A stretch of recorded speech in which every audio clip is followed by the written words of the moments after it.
नमस्कार दोस्तों। तो कैसे हैं आप सब। उम्मीद करती हूँ कि आप सब मस्त होंगे और अपनी अपनी तैयारी में व्यस्त होंगे। मैं स्कूल लेक्चरर पॉलिटिकल साइंस से हूँ और जैसा कि आपको सभी को पता है कि मेरा तीनों ग्रेड में सिलेक्शन हुआ था। तो दोस्तों, आप में से बहुत ही ज़्यादा वाला ये क्वेश्चन पूछा जा रहा है कि दीदी साइकोलॉजी के बारे में वीडियो बनाइए। साइकोलॉजी आप कहाँ से पढ़ते थे, कैसे पढ़ते थे, शॉर्ट नोट्स बनाए, कैसे पढ़े, कैसे आपने ऑब्जेक्टिव किए, कहाँ से किए। बहुत सारे आपके सवालों के जवाब आज मिल जाएंगे। तो मैंने तो साइकोलॉजी के लिए देखिए, मैंने सबसे पहले तो मैं अपनी रीड की बात करूँ, क्योंकि मैंने मेरी सारी वीडियो में मेरी पूरी स्ट्रेटजी, मेरी पूरे पढ़ने का तरीका, मेरी पूरी बुक लिस्ट मैंने वही बताई हैं जो मैंने एक्चुअल में पढ़ी हैं। क्योंकि बनावटी बातें करके मैं आपको गुमराह नहीं कर सकती। तो देखिए, रीड 2021 में मैंने ये अपनी पब्लिकेशन की बुक पढ़ी थी और तब मेरे पास बहुत समय था, बहुत मैं आराम से फ्री थी। एक तो मेरे पास ये बुक थी और एक मेरे पास वंदना जादौन मैम की बुक थी। पहले मैंने उसको पढ़ी थी, उसकी थोड़ी सी भाषा सरल थी, और फिर मैंने पढ़ा था इसको। और फिर मैंने इन दोनों की, देखो मैंने बहुत बड़ी बड़ी या फिर बहुत वैसी किताबें नहीं पढ़ी हैं, लेकिन ये दो ही बुक पढ़ी हैं और इनमें से ही मैंने दोनों में से नोट्स बनाए थे पहले, जब रीड 2021 दी थी। क्योंकि मेरे पास बहुत 1-1.5 साल का समय था उस वक्त। तो फिर मैंने आराम से फुर्सत से नोट्स बनाए थे अपने उस वक्त 2021 में। इसको पढ़ा और एक वंदना जादौन मैम की थी, वो रीड की थी, लेकिन वो मेरे पास फिलहाल है नहीं। तो अभी मैं आपको मेरे नोट्स भी बताऊंगी। पहले हम बात कर लेते हैं सिलेबस की। तो सिलेबस देखिए, 3rd ग्रेड और 2nd ग्रेड का तो लगभग सा सिलेबस सेम सा ही है। वही शिक्षा मनोविज्ञान का अर्थ प्रकृति क्षेत्र वाला है, पूरा अधिगम हो गया, फिर व्यक्तित्व हो गया, बुद्धि हो गई, अभिप्रेरणा हो गई, व्यक्तिगत विभिन्नताएं हो गई, और इसमें बस सूचना तकनीकी ज़्यादा है जो 1st ग्रेड में है, जो रीट लेवल इसमें रीट मेंस में आएगा, और 2nd ग्रेड में वो है नहीं। तो 2nd ग्रेड की साइकोलॉजी और रीट मेंस की साइकोलॉजी तो बहुत सरल है, इसमें तो कुछ झंझट ही नहीं है, बहुत ही ईजी है। और साइकोलॉजी मेरा खुद का सब्जेक्ट भी बहुत अच्छा है, बहुत, मतलब मेरे को साइकोलॉजी में दिक्कत नहीं आती कभी, और सब्जेक्ट में तो फिर भी, लेकिन साइकोलॉजी में नहीं आती कभी भी। अब हम बात कर लेते हैं 1st ग्रेड वालों के लिए। तो 1st ग्रेड में तो देखिए, इसमें जो अपनी पब्लिकेशन, ये मैंने 1st ग्रेड में ली थी, अपनी पब्लिकेशन 1st ग्रेड के लिए ली थी। फिर मैंने 2nd ग्रेड में भी इसी को पढ़ा और 3rd ग्रेड में भी इसी को पढ़ा। बाकी मेरे पास मेरे नोट्स थे ही, पर मैंने ऐसे नहीं किया कि इसको मैंने पूरी को ऐसे पढ़ा हो कि बस एग्जाम तक इसी इसको पढ़ा, ऐसे नहीं पढ़ा। मैंने जैसे इसको पढ़ लिया, 2 से 3 बार इसको पढ़ा, और फिर वैसे तो सेम अपनी पब्लिकेशन की ही रीट वाली बुक थी, लेकिन धीर सिंह जी सर ने इसको थोड़ा मॉडिफाई करके नए तरीके से इसमें बहुत सारे फैक्ट और जोड़ के और इसको निकाला था। ये वाली बुक थी, आप कवर से देख लीजिए इसको। 21-22 का संस्करण है, ये 7वां संस्करण है इनका। और इसको मैंने पढ़ के, और फिर मैंने जो मेरे रजिस्टर हैं, जो मेरे नोट्स हैं, इसमें बहुत सारी चीज़ अलग है, क्योंकि थोड़ा सा लेवल अप हो जाता है तो लेवल के हिसाब से आती है, और फिर इसमें मैंने वो सारी चीज़ें जोड़ दी। अभी मैं बताऊंगी आपको मेरे पूरे नोट्स कैसे मैंने पढ़े। आप ऐसे मत सोचना कि मैंने बुक को तो हाल ही ख़राब कर रखा है, क्योंकि आप 4 से 5 बार जब किसी किताब को पढ़ते हैं तो उसकी ऐसी हालत होती है, और होनी भी चाहिए। आपको उससे कॉन्फिडेंस भी आता है कि मैंने इतनी बार पढ़ी। मेरी जितनी बार, जैसे मैं 2 बार तो अंडरलाइन करती नहीं हूँ, तीसरी बार से मेरे अलग अलग पेन, एक बार पेंसिल से, फिर एक बार उससे मार्कर से, कभी इससे ऐसे हाईलाइटर से हाईलाइट कर लिया, फिर अलग पेन से हाईलाइट कर लिया। ये देखिए, फिर मैंने क्या किया है कि जैसे इसको पढ़ा और फिर मैंने इसके कुछ, मुझे जहाँ भी कुछ अलग लगा जो मेरे पास उसमें नहीं है, वो मैंने उसमें ऐड कर दिया अपने रजिस्टर में। प्लस जैसे आईसीटी है, आईसीटी ना इसमें थी नहीं, रीट में भी नहीं थी, इसमें भी नहीं थी पहले, तो मैंने फिर आईसीटी को इसी में से पढ़ा है, धीर सिंह जी वाली बुक में। 1-2 मैंने वीडियो भी देखी थी यूट्यूब से, और फिर वो मैंने अपने नोट्स बना लिए, उसी में लिख लिया था सब कुछ, और ये था। और अब देखिए, ये वाली जो बुक है, यहाँ मैंने 2nd ग्रेड का सिलेबस लगा रखा है। मतलब मेरी बाद में तो मेरा ऐसा हो गया था कि इस बुक को मैंने लगभग कुछ बिल्कुल छोटा सा करके उसमें डाल दिया है मेरे रजिस्टर में, और सब कुछ। फिर रजिस्टर ही पढ़ने की जरूरत थी, पढ़ते ही नहीं थे इसको, किताब को। शुरू में 4-5 बार पढ़ी है इसको मैंने, कम से कम 5 बार तो पढ़ ही ली है मैंने इसमें। और फिर लास्ट में तो ऐसा हो गया था कि बार बार पढ़ने से अच्छा हो ही जाता है फिर। और देखिए, फिर ये टॉपिक हैं 2nd ग्रेड के। 2nd ग्रेड 3rd ग्रेड में तो दिक्कत ही नहीं है बिल्कुल भी। अब 1st ग्रेड की बात करते हैं, तो 1st ग्रेड में भी यहाँ है, एक तो शिक्षण अधिगम सहायक सामग्री एक टॉपिक है, और संप्रेक्षण है, शिक्षण प्रतिमान है, और शिक्षण प्रतिमान और सूचना संप्रेक्षण तकनीकी है, और सॉफ्टवेयर हार्डवेयर वो है आईसीटी के, और सिस्टम अप्रोच है, और ये फिर CAL और CAI ये हैं, सिर्फ ये 3। अब इसमें देखिए, मैंने जहाँ तक मेरे मतलब मैंने इसमें से धीर सिंह जी वाली बुक में से इसको पढ़ लेती थी मैं आराम से। अब इसमें से पढ़ने के बाद में मैं देखो मेरी स्ट्रेटजी आपको बताती हूँ। साइकोलॉजी में तो मेरे हिसाब से आपको भी ऐसे ही करना चाहिए कि अगर आपके पास नोट्स हैं तो आप नोट्स पढ़ लीजिए, जहाँ तक मैं आपको बता रही हूँ। क्योंकि मेरी क्या थी उसको छोड़िए, अभी आपके पास जैसे first grade, second grade, third grade वालों के लिए तो मैं और भी बहुत बहुत अलग से वीडियो भी बना दूंगी, लेकिन अभी फर्स्ट ग्रेड की बात करते हैं। तो मेरे हिसाब से साइकोलॉजी में अभी आपके पास इतना समय नहीं है बहुत ज़्यादा वाला, तो आप ऐसे कीजिए, अगर आपके पास किसी कोचिंग के नोट्स हैं और अगर आपने बुक पढ़ी है तो उसको अंडरलाइन कर, क्योंकि कुछ तो पढ़ा है आपने पिछले, अगर आप 7-8 महीने से तैयारी कर रहे हैं तो कुछ तो मैटर आपके पास है और उसको आपने 2 से 3 बार पढ़ा भी है। ऐसा नहीं है कि अब मैं बता रही हूँ तो ही आप पढ़ोगे या अभी से शुरू करो। हाँ, सेकंड ग्रेड और थर्ड ग्रेड वाले हो सकते हैं अभी से शुरू करें और ये स्ट्रेटजी अपनाएंगे तो उनको बहुत काम आएगी, लेकिन मैं फर्स्ट ग्रेड वालों के लिए बता रही हूँ कि आप ऐसे कीजिए, जो भी आपके पास मैटर है, जो भी आपके पास मैटर है वो मैटर पढ़िए बार बार, और आप जितने भी कम से भी कम आपको 100 क्वेश्चन वो पेपर मिल जाएंगे ऐसे जो अब तक पुराने लेक्चरर के हुए हैं, वो पेपर लेके आइए सारे। और उसमें से जितने भी, पहले तो 30 क्वेश्चन आते थे, तो 30 क्वेश्चन आप सारे, जैसे मान लो आपके पास नोट्स हैं, आपके पास कोई भी सोर्स है जिससे आप पढ़ रहे हैं, तो आप ऐसे कीजिए, वहाँ से कुछ भी अलग निकलता है, अलग दिखता है, तो आप अपने ही नोट्स में ऐड कीजिए कि अच्छा ये पूछा गया है एग्जाम में, आगे भी आ सकता है, क्योंकि क्वेश्चन के आगे पीछे साइड कहीं ना कहीं उसी से संबंधित दूसरा प्रश्न बन जाता है। शिक्षण प्रतिमान का तो यह है 99% पेपर पुराने पेपरों में से ही उठाया जाता है। और आपको पता ही है शिक्षण अधिगम सहायक सामग्री, शिक्षण सहायक सामग्री का तो प्रश्न क्या बनता है, वो मोस्टली सबका ही सही होता है, वो तो उसमें तो कोई दिक्कत ही नहीं है। शिक्षण प्रतिमान का हर एग्जाम में, हर दूसरे तीसरे, जैसे 15-20-25 एग्जाम होते हैं, उन्हीं में से उल्टा सीधा एक दूसरे में आता रहता है, इसका तो ये है। और सूचना संप्रेषण तकनीकी जैसे CAL है, CAI है, वो तो आप बहुत सरल भी हैं, वो आप आराम से कर लेंगे, उसमें कोई दिक्कत नहीं है। सिस्टम अप्रोच, हार्डवेयर सॉफ्टवेयर में आप अलग अलग 2 पार्ट कर लीजिए और उसमें ऐसे लिख लीजिए कि ये हार्डवेयर है, ये सॉफ्टवेयर है, ये सिस्टम अप्रोच ये है, इसमें तो कोई दिक्कत ही नहीं है।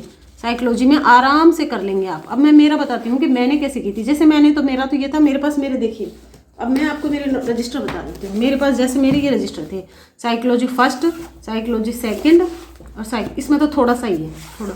अब देखिए, जैसे मान लो ये मैं उसके बनाए थे मैंने अधिगम के। अब यहाँ पे मान लो अपन को जैसे कुछ भी कहीं भी मिला अलग से, तो ऐसे ऐड कर दो, या फिर इसी में ऐड कर दो बीच बीच में कहीं कहीं, ऐसे यहाँ लिख दो कुछ। फिर जैसे देख लो, ये मैंने पेपर में से लिखा है, जैसे कोई किसी पेपर में आ गया, पूरा दंड का सकारात्मक दंड प्लस वस्तु ऐड होती है नकारात्मक दंड में, उस चीज़ को हटा दिया जाता है। और ये फिर मैं ऐसे, मेरा पढ़ने का यही तरीका था, मैं इसमें से, और फिर बाद में जैसे कहीं भी मैं ओल्ड पेपर, तो आपको पता ही है अधिकतम ओल्ड पेपर सॉल्व करती हूँ मैं। और ओल्ड पेपर में मैं जहाँ भी कोई मुझे अलग चीज़ लगती, जैसे मैंने अभिप्रेरणा पढ़ा है, अभिप्रेरणा के मैंने मान लो 5-7 पहले के क्वेश्चन पेपर देखे हैं और उनमें मुझे अभिप्रेरणा कैसा लगा है कि कोई क्वेश्चन गलत हो रहा है, ये मेरे नोट्स में तो नहीं है, उसको वहीं जोड़ देती हूँ मैं। ये 2021 में बनाए थे मैंने, वंदना जादौन मैम की बुक थी और मेरे पास धीर सिंह जी की बुक थी, इन दोनों से बनाए थे। और अब तो इसमें इतना सब कुछ हो गया, इतना हो गया कि आप पूछो मत। पिछले कम से कम 50 तो पेपर के जो क्वेश्चन कहीं कहीं जो मुझे नहीं आ रहे थे, वो मैंने सारे इसमें जोड़ दिए। चिंतन वगैरह ये उसी में थे।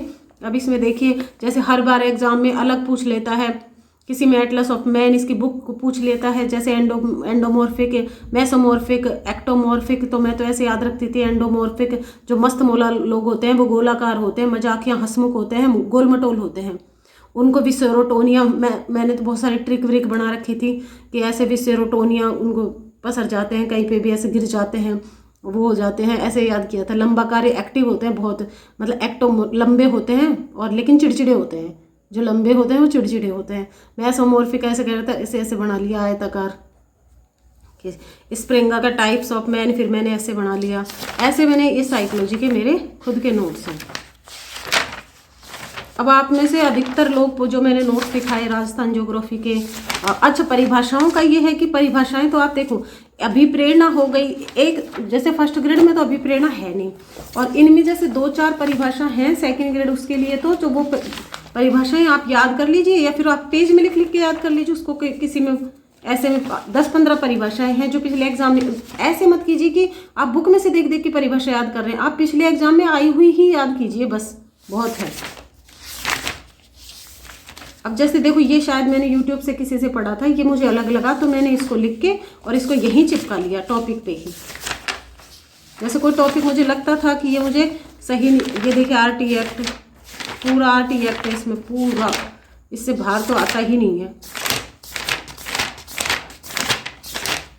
ये देखिए मेरे ये 3 रजिस्टर थे, प्लस मैंने धीर सिंह जी की किताब पढ़ी थी। मैं आपको ऐसे नहीं डराने के लिए नहीं बता रही, अभी आपके पास जो मैटर है उसको पढ़िए। प्लस अब जो सबसे इम्पोर्टेंट बात ये है कि आप जितने भी पेपर आए हैं वो सब कीजिए। अगर वो भी मार्केट में मिल रहे हैं, सारे पेपर मिल रहे हैं, अगर वो भी नहीं करें तो मेरे पास, मैंने देखो जितने पेपर हैं वो तो मैंने प्रिंट आउट बुक भी ली थी। ये मेरे पास धीर सिंह जी की वस्तुनिष्ठ थी, मैंने इसको सारे एक एक टॉपिक के प्रश्न इसके किए हैं मैंने। मैं तो देखो ऐसे करती थी, जैसे सीटेट का पेपर हो रहा है उसके भी प्रश्न कर रही हूँ, और किसी एग्जाम मान लो जैसे अब हमसे हमारे पॉलिटी से पहले 3-4 पेपर हो गए तो उनका सबके पेपर मैंने टेलीग्राम से ले लेके और सबकी साइकोलॉजी कर ली थी तब तक जब तक हमारा पेपर आया तब तक, और उससे पुराने पेपर थे वो भी मैंने सारी बुक ले ली थी। इसमें देखिए जैसे सोशियोलॉजी का पेपर है, देखिए 2018 का। अब ये क्या था, ये मेरे को शायद कहीं मिला नहीं था, अब इसमें मेरे 28 नंबर आए थे, मैंने किया है ये खुद ने। मैंने सारे पेपर किए हैं, जितने भी पेपर हैं वो सारे मैंने खुद ने किए हैं। कुछ मेरे को, अब जैसे इसमें देखो सारे हैं, शिक्षण प्रतिमान संप्रेक्षण, शिक्षण सहायक सामग्री, शैक्षिक तकनीकी, हार्डवेयर सॉफ्टवेयर, उपागम, सिस्टम अप्रोच, और ये तो है ही नहीं। तो टॉपिक केवल आरपीएससी स्कूल व्याख्याता के लिए, टॉपिक केवल आरपीएससी स्कूल व्याख्याता, तो बेस्ट बुक है क्वेश्चन आंसर के लिए। एक तो आपके पास ये तो होनी ही चाहिए, चाहे आप कोई सा भी ग्रेड का एग्जाम दे रहे हो, ये बुक तो आपके पास जरूर ही होनी चाहिए। ये वाली ले लेना, इसमें सारे क्वेश्चन है। देखिए पीछे आप आईसीटी देखिए शिक्षण प्रतिमान का ये है, और शिक्षण प्रतिमान जैसे का तो ये है कि लगभग हमेशा हर साल रिपीट हो रहे हैं प्रश्न। ये संस्कृत का है, आप इसको एक बार लेके देखिए, बहुत बढ़िया बुक है। मेरे पास तो देखो एक तो ये थी, इसमें से भी मैंने पढ़े हैं, सारे प्रश्न करे हैं मैंने तो टोटल, और 4-4, 5-5 बार करे हैं। मैं तो ऐसे पढ़ती थी क्वेश्चन आंसर वाले को जैसे मुझे याद करना हो इनको, कि दोबारा आ गया तो, क्योंकि समझ में तो आ ही गया था चीज़ें पहले ही। अब इसमें यह है कि थोड़ा सा सार विस्तार भी दे रखा है, जो आप मान लो समझ में नहीं आ रहा तो अच्छी तरह समझ लो। अब देखिए एक तो मैंने ये मेरे पास थी। अब ये मेरे पास एक ऐसी बुक आती है मार्केट में, ये मेरे पास राठ पब्लिकेशन की थी, शिक्षा मनोविज्ञान और शिक्षा शास्त्र फर्स्ट ग्रेड स्कूल व्याख्याता की, सभी विषयों की थी। ये SS यादव और उपेंद्र चौधरी की है। अब इसमें देखिए, अब तो खैर नई बुक भी आ गई होगी, ये 2016 के पेपर है। इसमें अब जो आ रही होगी उसमें 2022 तक के पेपर आ जाएंगे, और 2022 में जैसे पैटर्न चेंज हुआ है तो आपको आइडिया भी आ जाएगा। तो मेरे हिसाब से मेरी आपको ये सलाह है कि आपके पास ऐसी बुक तो एक होनी ही चाहिए। देखिए पढ़ने का ऐसे भूत की तरह पढ़ने से कोई मतलब नहीं है, आप थोड़ी सी स्मार्ट स्टडी करिए कि जैसे आपने एक टॉपिक पढ़ा तो आप और कहीं पिछले, मतलब साइकोलॉजी एक ऐसा सब्जेक्ट है जिसमें आप और ऑब्जेक्टिव करने से कोई मतलब नहीं है मॉडल पेपर वगैरह के, इसके आप वही प्रश्न कीजिए जो आरपीएससी पूछ रही है, क्योंकि उसके पूछने का तरीका वहीं से मिलेगा आपको साइकोलॉजी, क्योंकि सब्जेक्ट ऐसा है।